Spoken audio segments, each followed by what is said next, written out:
Bonjour à toutes et bonjour à tous, je suis ravie de vous retrouver pour vous présenter le tarot de la sorcière moderne par Lisa Sterle. Alors c'est rigolo parce que quand j'avais vu ce tarot, il est très coloré comme ça, enfin la première de couverture, mais non la couverture du coffret est très coloré, très gai, voilà, BD, etc. L'illustration je la trouve très simple et très proche finalement par les aplats de couleurs d'un travail ancien de gravure, mais bien qu'il soit contemporain. Donc c'est intéressant, il y a un petit côté comme ça que je pourrais, c'est comme des gravures de Pamela Colman Smith, bien sûr là on voit que c'est du dessin, mais il y a un peu cet esprit gravure, vous voyez, avec des traits simples et ces aplats de couleurs, je trouve ça vraiment vraiment sympa. Alors, le tarot de la sorcière moderne est donc édité au courrier du livre. Voilà. Donc, il s'agit bien d'un tarot. Et quand je parle de Pamela Colman Smith, vous allez voir, ce tarot est vraiment inspiré d'inspiration Rider-Waite et s'inspire des illustrations de Pamela Colman Smith. Donc, vous allez vraiment retrouver toute l'histoire traditionnelle, les petites scénettes que l'on trouve pour les arcanes mineurs. Et je trouve que c'est un bon compromis si vous avez envie de changer, si vous voulez voilà, avoir d'autres images, mais finalement on a les mêmes images mais autrement. Alors bon, déjà quand je crois qu'il y a un pochon avec, je l'ai mis de côté mais il me semble que c'était avec ce jeu. Voilà, un joli pochon gris argenté. Donc ce qui m'a fait rigoler en ouvrant ce jeu, puisqu'on a un petit mot de l'auteur qui dit: vous êtes une badass, pleine de vie, d'amour, de possible, que ces cartes vous permettent de devenir la meilleure version de vous-même. Voilà. Alors je vais vous lire le petit texte au dos du coffret. Voilà. Je vais garder le mystère pendant un moment avant de le vous révéler pour ceux qui ne le connaissent pas. Alors, on commence fort, sorcière d'aujourd'hui, et révélez-vous. La force et le pouvoir des sorcières sont millénaires. Ces qualités sommeillent en nous et ne demandent qu'à éclore pour s'épanouir dans notre quotidien. Grâce à ces cartes portant la symbolique des arcanes traditionnels dans les illustrations, sublimant la pluralité des sorcières d'aujourd'hui et célébrant la diversité, le tarot de la sorcière moderne vous encourage à puiser dans cette sagesse intérieure et faire confiance à votre intuition. Reconnectez-vous à votre pouvoir inné. Bon, c'est rigolo parce que il y a cette impulsion je dirais presque féministe, ça l'est pas, hein, mais voilà, ça, en tout cas, on ne parlera pas de féminisme ici. Moi, je dirais, c'est un mot que j'aime pas, le féminisme, parce qu'on y met des connotations négatives derrière, alors que c'est l'affirmation de la femme et de son pouvoir aussi, et de ses capacités, et au-delà de tout préjugé et de toute guerre des sexes. Voilà. D'autant plus que donc Lisa Sterle, qui est une dessinatrice de BD américaine, est très impliquée auprès de la communauté LGBT, d'accord? Elle a à cœur de créer des récits et des outils pour accompagner les femmes à la découverte de leur force et de leur magie intérieure. Voilà. Donc vous allez voir, c'est un jeu que j'ai utilisé dans une guidance que je vous présenterai bientôt, et je vous en ferai d'autres avec. Et j'aime beaucoup son univers. C'est très rigolo. D'ailleurs, je ne vous ai pas montré l'intérieur du boîtier. Vous avez toutes les outils de sorcière. Donc là, vous avez le cœur que vous connaissez. Et vous avez un petit chat noir. Voilà. Donc aux éditions du courrier du livre. Donc vous voyez, ici, on reconnaît le style BD de Lisa Sterle. Alors les cartes, ce sont des cartes format tarot traditionnelles, elles sont longues et fines, donc vous voyez, même par rapport à Patrick Valenza, ben non, c'est le même format, voilà. et la qualité est excellente. Franchement, super qualité. Bravo Courrier du Livre, c'est très agréable d'avoir des jeux de cette qualité. Moi franchement voilà, c'est un jeu que vous pourrez garder dans le temps. C'est un jeu qui va durer, il glisse bien, il est plastifié, les cartes sont suffisamment épaisses. Voilà, c'est un jeu que vous pouvez utiliser fréquemment sans crainte de l'abîmer. Bien que les tarots s'abîment toujours à la longue, mais là on a une belle résistance, une belle qualité. Ce que j'aime beaucoup aussi, bon là le dos est sympa, hein, vous avez les éléments traditionnels de la sorcière, vous avez les éléments du tarot avec les épées, les bâtons, les coupes et les deniers, ici, avec le pentagramme comme dans tout univers de sorcière. Et je ne sais pas si vous voyez bien ici, le dos, le contour des cartes est blanc et pas gris. Donc ça c'est très sympa, moi j'aime beaucoup, je trouve que c'est chic, c'est... voilà, c'est moins tristouné. Alors, je vais vous présenter, avant de vous montrer les cartes, rapidement le petit livre quand même. Rapidement. Rapidement non, mais le petit livre pour voir ce dont il s'agit. Je le découvre en même temps que vous. Donc vous avez ici un livret qui est quand même assez conséquent. Il y a au total 106 pages. Voilà. Donc on va voir ici, donc vous allez voir, donc on est dans un univers tarot très féminin et en effet très axé multinationalité, principalement il n'y a que des femmes d'ailleurs, c'est un tarot uniquement féminin. Alors bien sûr tout est inscrit au féminin, donc le fou, follet, magicienne, voilà c'est rigolo, hein, il y a de l'humour aussi, magicienne, grande prêtresse, impératrice, empereur heureux, hiérophanteux, amanteux, etc. Voilà, alors on a l'introduction sur la sorcellerie moderne.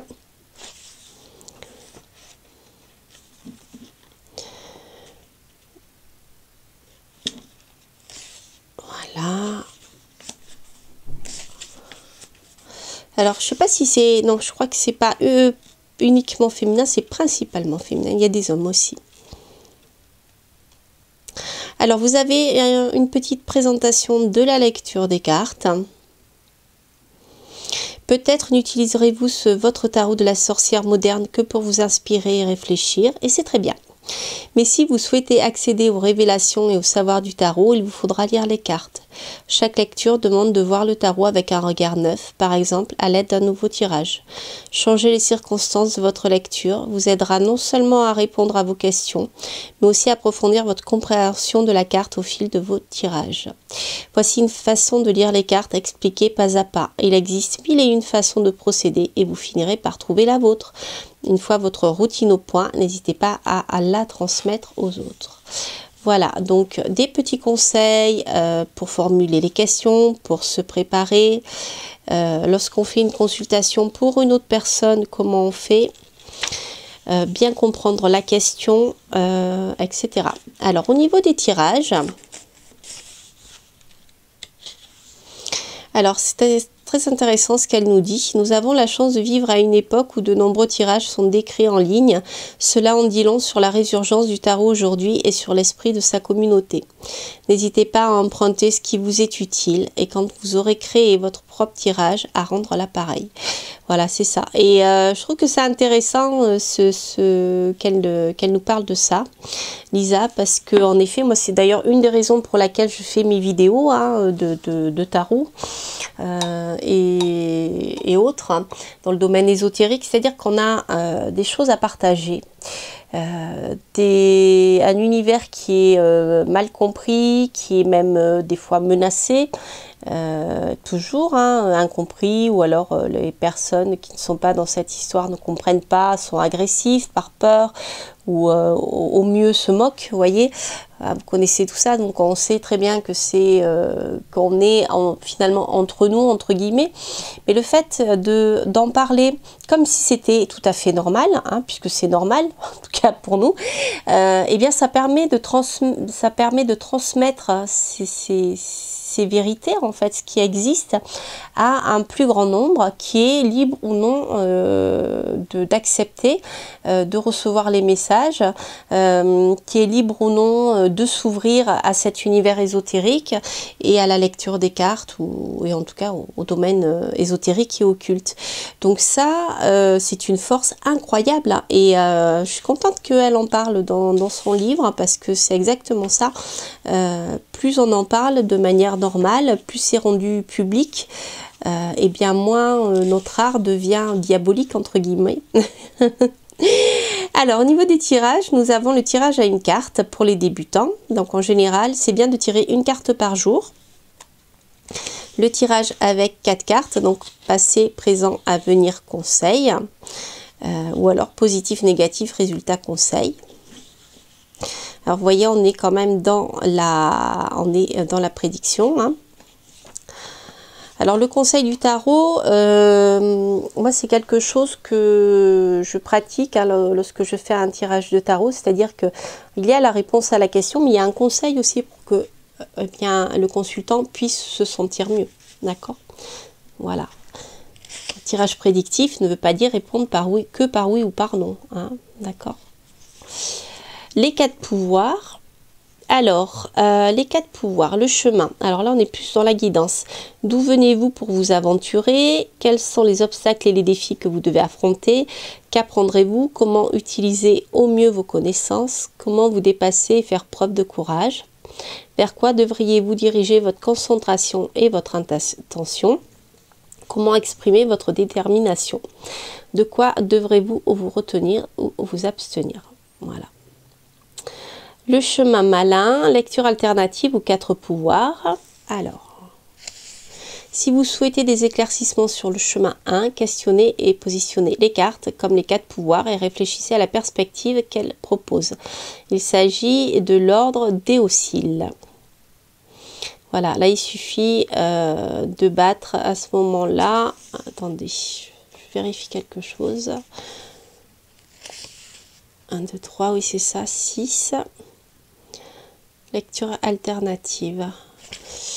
Alors, voilà, c'est un conseil, j'essaye de comprendre le tirage. En fait, ça une aide pour essayer de voir ce qui bloque, pour aller un petit peu plus loin. Ensuite, nous avons ici la roue intérieure, inspiré du calendrier des fêtes de la Wicca et de la rose annuelle. Ce tirage sert à mener une introspection pendant une période de changement. Avant de battre les cartes, l'enquêteur doit choisir la carte 1, le significateur, qui est alors placé face visible. Il s'agit de la figure avec laquelle elle ressent le plus d'affinité. C'est pour ça que je vous dis que c'est bien de tirer une carte par jour, et notamment au début de commencer avec les arcanes majeures. Parce que vous allez comprendre la signification de chaque carte en faisant un tirage d'une carte. Vous lisez ce que ça signifie, vous essayez de le ressentir en vous-même, et c'est le meilleur apprentissage, je trouve, du tarot qui existe. Voilà, donc ici, on est dans la symbolique, je dirais, des périodes sorcières. Donc, par exemple, pour Yule, on a de quoi être prêt à renoncer, puisque c'est la période justement du solstice d'hiver. Donc, c'est le moment où on est en train de se débarrasser des anciennes énergies. Ensuite, vous avez Imbolc. À quoi dédiez-vous le plus d'énergie? Au moment où petit à petit, eh bien, on reprend cette énergie. La nature commence à reprendre son énergie. Avec Ostara, comment trouvez-vous votre équilibre pendant votre processus de changement? Vous voyez, c'est intéressant parce que, outre le fait que voilà, vous soyez versé dans la Wicca, ce n'est même pas nécessaire. L'idée est de comprendre les saisons, les intersaisons, et de voir comment la nature vit et comment nous sommes en résonance avec cette nature, en fait, hein. Et donc voilà, ici on est vraiment dans l'évolution dans l'évolution, je dirais, d'une situation. Voyez comment votre changement va-t-elle affecter celles, ceux qui vous entourent. Pour Mabon, Lita, le moment décisif, l'inspiration divine, et Samhain, le conseil de nos ancêtres, puisque c'est une des périodes où les portes sont les plus, je dirais, les plus ténues entre le monde des vivants et le monde occulte, voire le monde des morts. Donc c'est le moment de parler à... Donc vous voyez, c'est vraiment intéressant de faire un tirage de la roue intérieure. Je vous le ferai peut-être celui-ci, à voir. Voilà, donc là vous avez les arcanes majeures, avec, bien vous reconnaissez, hein, on a le mât, enfin le fou, pardon, pour du Rider-Waite. Le magicien. Alors ici, on a un paragraphe. Oui, voilà. Alors, on n'a pas de mots-clés ici. C'est plus, il est plus présenté, le livre, sous une forme de guidance. Voilà, il est temps de vous mettre à la magie, transformer vos rêves en réalité. La magicienne sait ce qu'elle veut et ce dont elle a besoin pour y arriver, confiante et intrépide, etc. Donc, vous avez une petite explication du jeu, de la carte, sous cette forme-là. Ramenez vos nobles rêves sur le plancher des vaches et concrétisez-le. Voilà, vous savez ce que vous voulez, vous avez en vous la magie nécessaire pour y arriver. Donc l'approche, je dirais, de chaque carte dans ce livre-là est une approche plus de guidance, de conseil. Voilà. Après, je dirais pour ceux qui veulent connaître le tarot sur le plan prédictif, on est plus dans... je pense que vous aurez besoin, si vous êtes débutant, d'un autre livre pour bien comprendre chaque arcane. Voilà. Voilà, pour moi, voilà, sur le plan prédictif, c'est pas quelque chose qui sera suffisant. Donc, vous voyez, vous avez ici l'ermite. La solitude est un moyen de découvrir de nouvelles choses sur soi-même. L'ermite, c'est détaché des soucis matériels, etc. Voilà.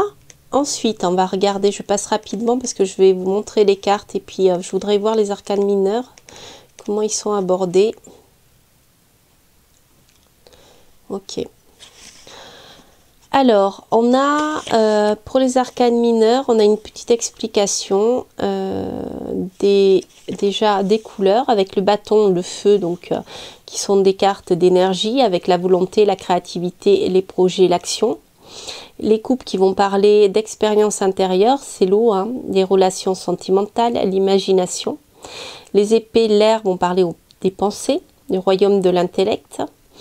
Et la terre va parler de travail, de finances, des choses concrètes, en fait, tangibles. Ensuite, vous avez l'approche de l'as de bâton, etc.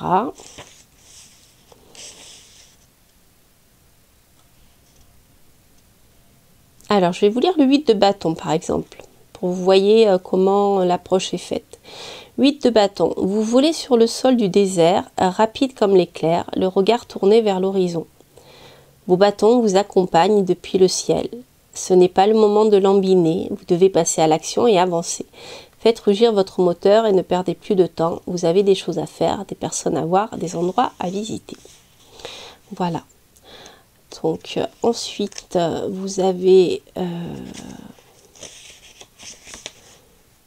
hop.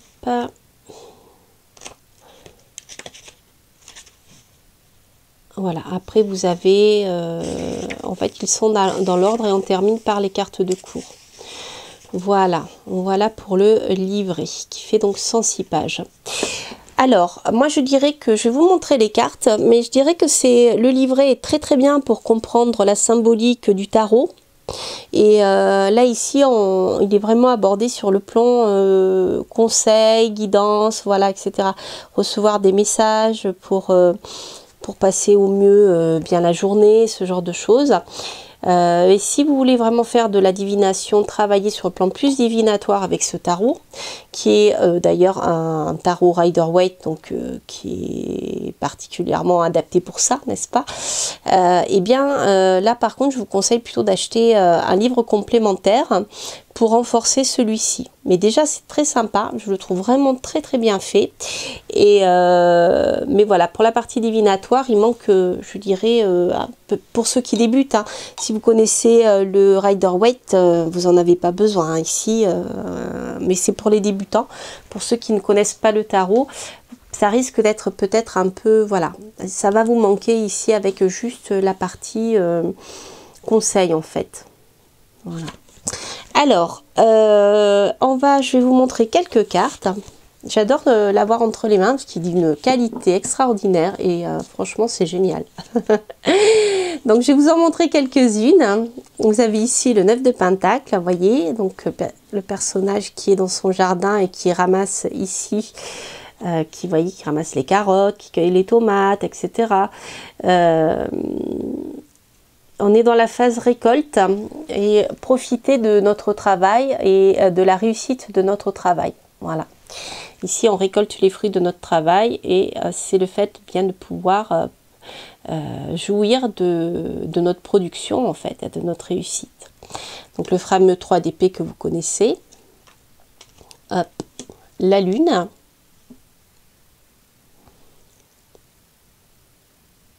Qui est très très particulière dans ce jeu. Il y a le côté un peu émotion, des choses cachées, sombres, mais bien sûr la lune c'est pas que ça. Hein. Si vous connaissez le tarot, vous le savez.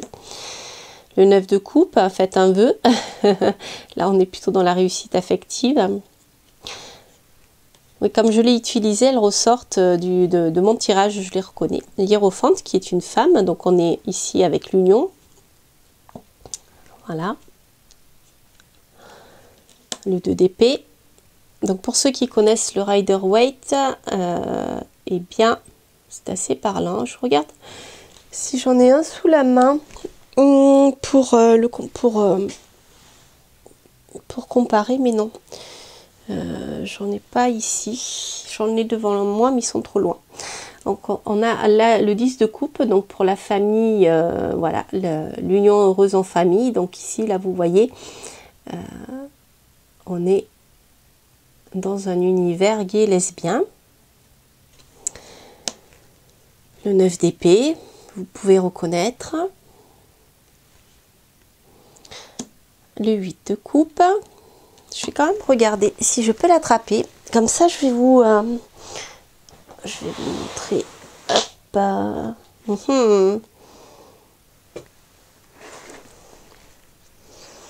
Ah oui, non, je ne l'ai pas là. Je ne l'ai pas sous la main. Donc, vous voyez, il est très contemporain avec le 8 de Pentacle. Ici, on a le dessinateur et tout. Au lieu d'avoir l'artisan qui sculpte ses deniers. Le cavalier de bâton. Le 10 de Pentacle pour la réussite au sein du fait financière, en fait, hein, la transmission de génération en génération d'un bien. La cavalier de Pentacle, la reine de Pentacle,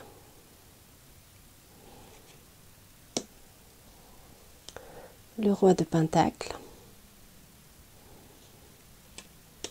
l'as d'épée,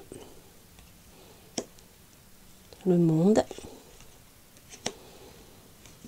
le mât, qui s'appelle Follet,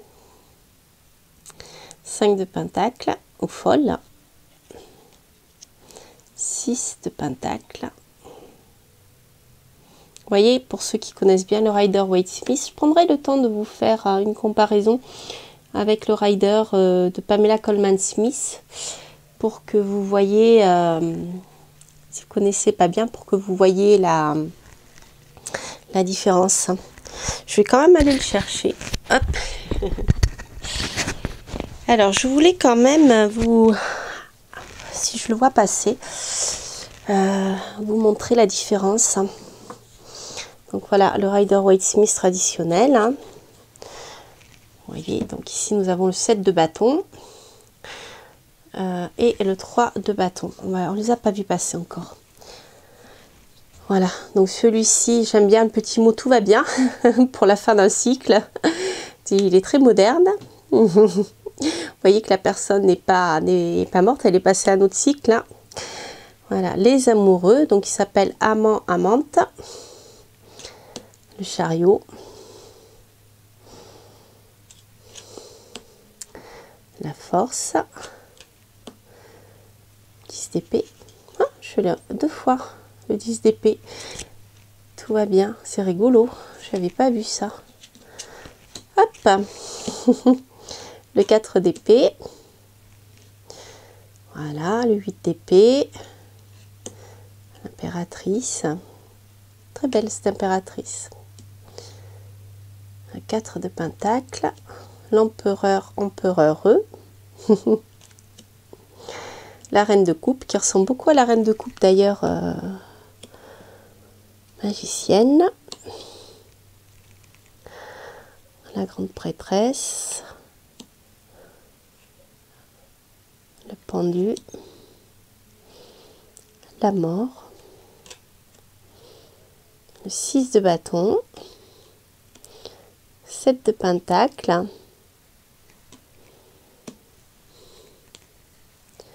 Cavalier d'épée, la reine, le roi, l'as. J'accélère un peu parce que je voudrais vous montrer les... Voilà, le 3 de pentacle.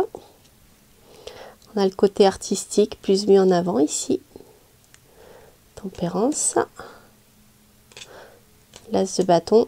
Vous voyez, le 3 de bâton, voilà. C'est pour vous donner une idée. Vous voyez, on a le même type de dessin. On a l'illustratrice a gardé vraiment la même symbolique, à part les personnages, bien sûr. Donc, c'est très intéressant. Voilà. Et nous avons le 5 de bâton, le soleil. Le 7 de bâton ne doit pas être trop loin. Je vois que le temps passe. Si je ne le trouve pas, c'est pas grave. Hop, hop, le mât, le 8, traditionnel, le 9, le 10, le valet, l'étoile, le 6 et le fameux 7 de bâton. Donc, vous voyez, même au niveau des couleurs et de la position des personnages, on est très proche du tarot original de Pamela Colman Smith, sauf que voilà, l'univers est plus le même, est plus contemporain, mais la symbolique est vraiment la même. Voilà, chers amis, bien écoutez, j'espère que cette review vous aura plu. Je vous ferai une guidance bien sûr avec ce tarot. Une a été déjà faite d'ailleurs avec d'autres oracles, hein, mais aussi avec ce tarot, vous pourrez le retrouver bientôt. Ou alors je l'aurai déjà publié, je ne sais pas encore hein, dans quel ordre je vais le faire. N'hésitez pas bien sûr à liker si vous avez aimé cette review, n'hésitez pas à la partager, vous avez tout à fait le droit de partager mes vidéos. Et puis n'hésitez pas à les commenter et si cela vous a parlé et à vous abonner si vous passez par là. Quant à moi, je vous souhaite plein de belles choses et je vous dis à très bientôt pour de prochaines aventures. Portez-vous bien. Bye bye.